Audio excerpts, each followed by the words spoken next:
There are so many ways to include aromatherapy into your weekly wellness practice. Here are a few tips for getting started or just working with this practice with greater intention. So, tip number one, I love to use bath and shower bombs. Ever notice how some of your best ideas happen when you're in the shower? Like some of us are like the next Albert Einsteins or Beyoncés when we're in the shower.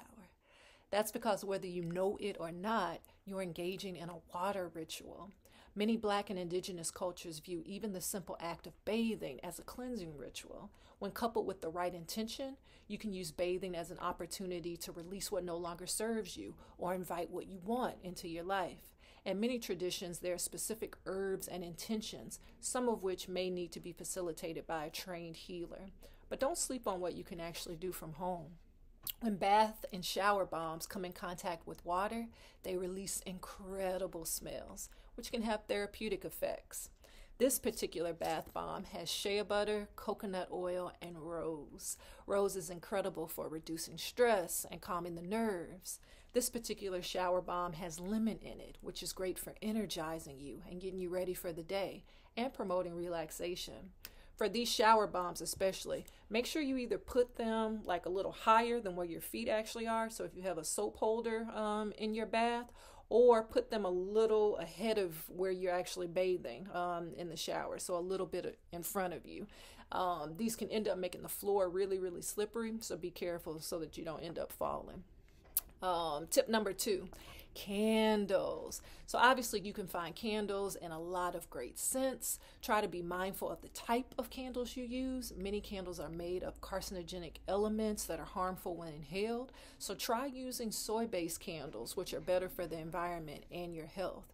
It's also really easy to find them, and you can find them in a great variety of smells. So I'm going to show you our family altar that has like most of our candles on it. Don't y'all judge us because it really needs to be cleaned. Here we go.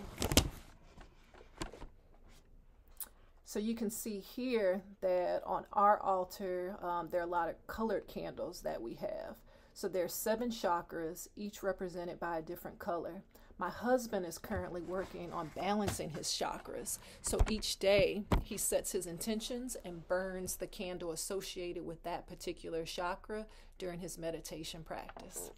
Tip number 3, diffusers and essential oils. So this is my jam. So all you need is a diffuser. Really doesn't matter, you know, what type. I don't know if y'all can see the lights. Looks like I got some outdoor lighting interfering here, but I can like set the light, you know, to a particular color, or just let it go through, you know, all the colors, and then you just, you know, cut it on. So you add some water, there's a fill line on there, and then you put whatever essential oil you want to add to it.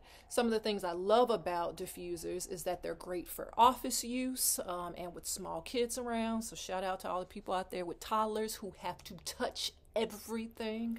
Right now, my favorite essential oil scents are gardenia, which is so intoxicating, and honeysuckle, which reminds me that spring is here, and also reminds me of my childhood. Gives me a really beautiful, nostalgic, you know, feeling, because honeysuckle grows like everything, everywhere where I'm from in Nashville.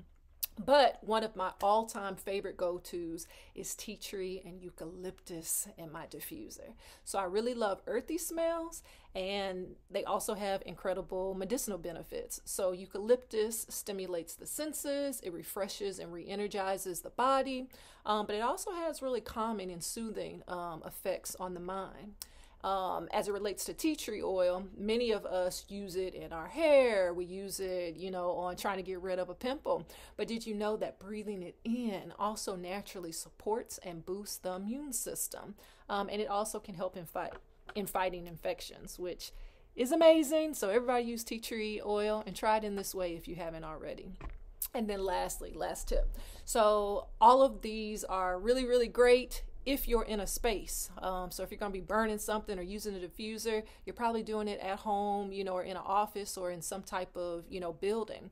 So what do you do when you're on the go? One of my favorite on the go ways to work with aromatherapy is just by using a cotton swab, dabbing a few, you know, dabs of essential oil on there. So I love, again, eucalyptus, tea tree, lavender, Clary sage, shout out to all the folks who use clary sage, is really incredible. And just the process of just breathing it in where you need a quick pick me up. So I used, this a lot when I was pregnant, and out and about, and was just using it as a relaxant and relieving stress, but also, especially when I was working outside of the house, and then folks out there be trying to stress you out, putting a little lavender or, the eucalyptus tea tree on there is really, really great for supporting you in stressful situations. And I love it because, especially if you have a high quality essential oil, the scent lasts all day.